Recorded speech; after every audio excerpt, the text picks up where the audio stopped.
में बिहार से बाहर फंसे लोगों और कोटा में फंसे बच्चों पर सियासत तेज हो गई है। इस पूरे मामले पर बात करने के लिए हमारे साथ चंद्रिका राय जी मौजूद हैं। इनसे हम बात करते हैं।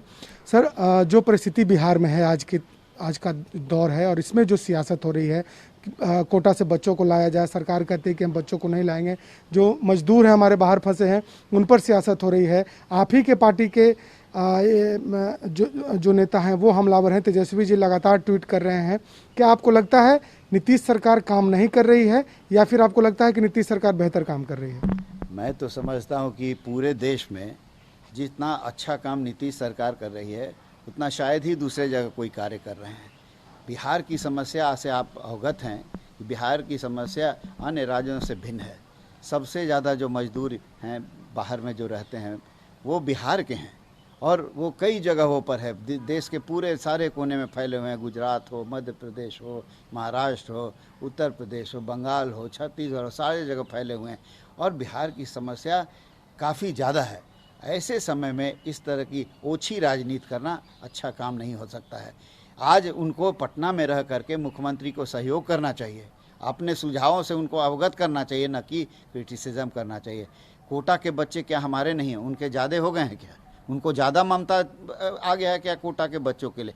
मैं समझता हूं कि जो इस पद पर रहता है, जो उच्च पद पर रहता है, जिसको पूरे बिहार को संभालना पड़ता है, मुख्यमंत्री के पद पर रहता है, उसको ऐसे समय में कई कठोर निर्णय लेने पड़ते हैं, जिससे लगता है कि जैसे कोई हृदय विहीन आदमी हो, वैसा कठोर निर्णय पड़ता है। मगर 13 करोड़ जनता का के स्वास्थ्य का मामला है, उसके जान से जोखिम से जुड़ा हुआ मामला है। ऐसे में मुख्यमंत्री को कई कठोर निर्णय लेने पड़ते हैं और वो लोग सिर्फ वोट की राजनीति करेंगे कि हमको आदेश दीजिए, हम कोटा के बच्चा, यहाँ कोटा के बच्चा को लाने का मामला थोड़ी है।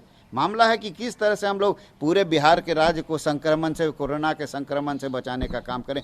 ऐसे में कई कठोर निर्णय लेने पड़ते हैं। एमएचए जो है उसका भी डायरेक्शन है कि बिहार के जितने भी मजदूर हैं, चाहे जो भी प्रवासी मजदूर हैं, उन लोगों को जहाँ हैं वहीं पर रहने दिया जाए। उसके खाने पीने का राज्य सरकार, केंद्र सरकार दोनों अरेंजमेंट करने का काम करती है। अगर उनको जानकारी होती तेजस्वी प्रसाद जी को कि कितने लोग हैं बिहार के, 18 लाख तो रजिस्टर कर चुके हैं बाहर के लोग, जिनको दिक्कत हो रही है, उनको पैसा चाहिए, और अगर एक साथ वो लोग आने लगें तो क्या हालात होगी? हमको लगता है यूनाइटेड स्टेट्स ऑफ अमेरिका से भी बुरी हालत होगी, जहां कोई 50,000 से भी ज़्यादा लोग मर गए हैं। इसलिए ऐसे समय में इस तरह की ओछी राजनीति कतई शोभा नहीं देता है। उनको विशेष पास बना करके पटना में रह करके यहाँ के हालात से अवगत होकर के मुख्यमंत्री को सहयोग देना चाहिए, मुख्यमंत्री को सुझाव देना चाहिए और कंधा से कंधा मिला करके कोरोना के संक्रमण से हम लोगों को लड़ने की आवश्यकता है। तेज प्रताप कह रहे हैं कि वो यहाँ हैं और तेजस्वी यादव दिल्ली में हैं और तेज प्रताप बिहार को संभाल रहे हैं, तो वो क्या कर लेंगे?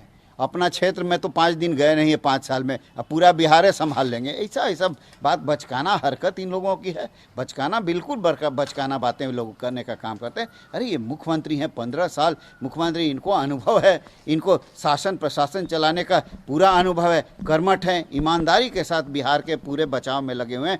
और ऐसा मैंने कहीं नहीं देखा है, किसी भी राज्य में नहीं देखा है, इतनी निष्ठा के साथ इस संक्रमण से लड़ने का उन्होंने काम किया है। तेजस्वी भी लगातार जो ट्वीट कर रहे हैं वो कह रहे हैं कि सरकार कुछ नहीं कर रही है, सरकार उन्हें आदेश दे, फिर वो दिखाएंगे कि कैसे बच्चों को और बाहर में जो फंसे लोग हैं उन्हें वो लेकर के आते हैं। समस्या उन लोगों के लाने की नहीं है, ट्रांसपोर्ट है, इतना ही समझ जाते तो अभी यहीं रहते। ये समस्या लाने आने की नहीं है। क्या बिहार सरकार इतनी पंगु हो गई है कि 2-4-5 बच्चे, 10,000 बच्चों को नहीं ला सकते? मगर प्रश्न है कि कहाँ पर हम लोगों को कहीं कड़ा निर्णय लेना पड़ता है। बिहार आज बचा हुआ है, काफ़ी हद तक बचा हुआ है कोरोना के संक्रमण से। जिस तरह के हालात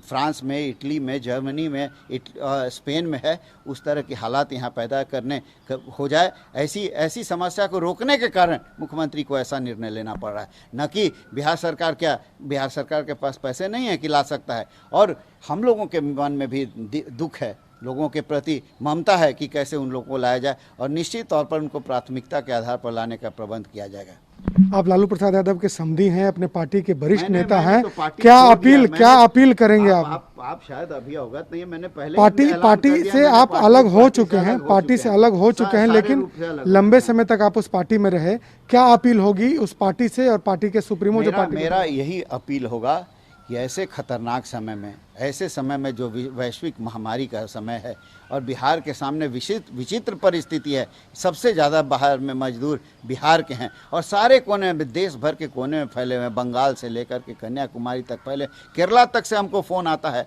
कि हम लोग यहाँ फंसे हुए हैं, हमको कैसे भी निकालिए। मगर सारी चीज़ों को देखने के बाद ये लॉकडाउन किस चीज़ के लिए है कि जो जहाँ है वहीं पर है, ताकि हम लोग संक्रमण को आइडेंटिफाई करके उसको वहीं पर कंटेन करने का काम करें, इसी के लिए है। इस बात को पहले तो उनको समझना चाहिए तेजस्वी जी को, और स्पेशल पास बना करके पटना आकर के यहाँ रह करके मुख्यमंत्री जी को सहयोग करना चाहिए और अपना सुझाव देना चाहिए, उसको मुख्यमंत्री भी देखने का काम करेंगे। तो बिल्कुल वाकई कोरोना पर सियासत नहीं होनी चाहिए और सबको मिलकर काम करना चाहिए। चंद्रिका राय भी यही कह रहे हैं, तेजस्वी और तेज प्रताप यादव से यही अपील कर रहे हैं कि वो भी सियासत को छोड़ें और मुख्यमंत्री नीतीश कुमार के साथ मिलकर कोरोना की लड़ाई को लड़ें।